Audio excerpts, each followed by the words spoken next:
अगर आपकी विधानसभा सीट से जितने भी उम्मीदवार हैं, जितनी भी पार्टियों ने अपने अपने प्रत्याशी उतारे हैं या फिर जो निर्दलीय जिन लोगों ने निर्दलीय प्रत्याशी के रूप में भी नामांकन किया है, आप उनसे नाखुश हैं, आप उनसे सहमत नहीं हैं या फिर आप उनमें से किसी को भी चुनना नहीं चाहते, किसी को भी वोट नहीं देना चाहते, तो आप मतदान भी करना चाहते हैं, तो आपके पास एक विकल्प होता है नोटा। और वोट वैसे भी डालना चाहिए, भले ही आपकी सभी पार्टियों से, सभी नेताओं से असहमति हो। ये अच्छी बात है कि हमें नोटा का विकल्प मिलता है। नोटा के बारे में आज जानते हैं और नोटा कब कब किस किस का खेल बिगाड़ गया ये भी जानेंगे। नोटा को लोग हल्के में ले लेते हैं, लेकिन नोटा कोई छोटी मोटी चीज़ नहीं है। विदेशों के अंदर तो इसने काफ़ी बड़े छोटे खेल भी किए हैं।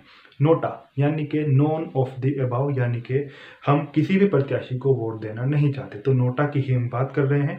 और ये भी हम जानेंगे कि नोटा को विदेशों के अंदर क्या क्या कहा जाता है, किस किस देश के अंदर किस किस नाम से इसको जाना जाता है, वो भी हम जानेंगे। नोटा की अगर बात करें तो नोटा की शुरुआत भारत के अंदर 2013 के अंदर की गई थी और लगभग 15 लाख लोगों ने इसका उस समय इस्तेमाल किया था, यानी कि नोटा पर इतने लगभग 13 लाख लोगों ने मतदान किया था। अगर हम बात करें, भारत 14वां देश बना जिसने नोटा की शुरुआत की। इसके अलावा 13 देश पहले से ही नोटा की शुरुआत अपने देशों के अंदर किए हुए हैं। ये एक अलग बात है, वहाँ पर नोटा के जो नाम है भारत के अंदर जैसे नोटा कहा जाता है, उसी प्रकार से अलग अलग देशों के अंदर नोटा को अन्य नामों से जाना जाता है। आज तो उन्हीं नामों को जानते हैं कि कहाँ पर किस किस नामों से विदेशों के अंदर नोटा को जाना जाता है। विदेशों की अगर बात करें तो विदेशों के अंदर नोटा को वाइट वोट, ब्लैंक वोट और अगेंस्ट ऑल भी कहा जाता है। क्या?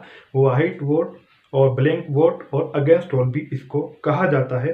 अगर बात एक देश का मैं आपको उदाहरण दूं, सर्बिया की अगर बात करें तो सर्बिया पर यहाँ पर नोटा का जो विकल्प था वो यहाँ पर मशीन के अंदर, यानी कि जिस भी माध्यम से वहाँ पर बैलेट पेपर या फिर मशीन के माध्यम से जो चुनाव होता होगा, वहाँ पर नोटा का विकल्प मौजूद नहीं था, क्योंकि लोग जो है दिन पर दिन जागरूक हो रहे हैं, लेकिन तो उन्हें नोटा का विकल्प चाहिए था। इसलिए उन लोगों ने क्या किया, जब नोटा का विकल्प उनको नहीं मिला तो उन्होंने none of the above party का ही गठन कर लिया। उन्होंने none of the above party, इसका नाम रखा, none of the above party, इसका गठन कर लिया।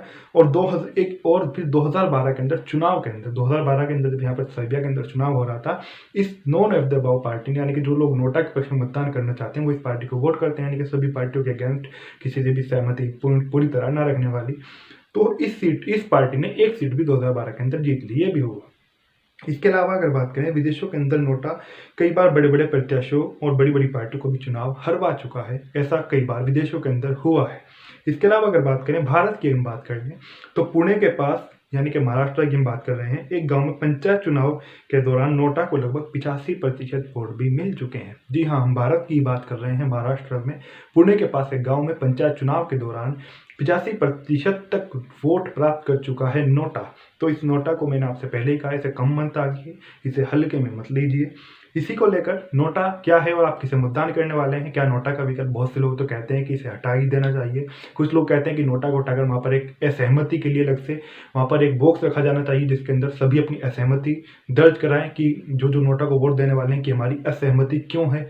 इससे तो लंबे लंबे एक बात है कहने की कि खत और चिट्ठियां भर जाएंगी उस बॉक्स के अंदर। तो लोगों की अपनी अपनी राय है कि लोग कहते हैं कि उसके अंदर चिट्ठियां भर जाएंगी, कोई कहता है कि वहाँ पर इस तरह का बॉक्स होना चाहिए, लेकिन सभी का एक सोल्यूशन है नोटा, ताकि ये बात जनता की, जनप्रतिनिधियों तक या फिर जो उम्मीदवार हैं उन तक या फिर राजनीतिक दलों तक पहुँच सके कि हम आपसे नाखुश हैं, हम आपको पसंद नहीं करते, आप हमारी उम्मीदों पर खरे नहीं उतरे या फिर आप हमारी जो उम्मीदें हैं उनके लायक नहीं है। जो भी आप समझे, जो भी आपकी राय हो, जो भी आपका विचार हो, तो नोटा के बारे में जो आपको जानकारी दी, भारत में पहली बार कब कैसे प्रयोग हुआ, भारत 14वां देश बना, विदेशों के अंदर कब क्या खेल बिगाड़ चुका है, नोटा का मतलब क्या होता है, नोटा का विकल्प कैसे शुरू हुआ, तो ये सब आपको ये जानकारी हमारी कैसी लगी। इसी के साथ साथ एक चीज़ और याद रखें, जितने भी आपके आसपास चल रहे हैं मुद्दे या फिर जो भी आपके पास देश के अंदर हम बात करें प्रमुख जो घटनाएं हो रही हैं उनके बारे में अगर आप लगातार अपडेट रहना चाहते हैं, लगातार जुड़े रहना चाहते हैं, तो चैनल को सब्सक्राइब जरूर कर लें, पूरी तरह सब्सक्राइब जरूर करें। उससे आपका क्या फ़ायदा होगा, जो भी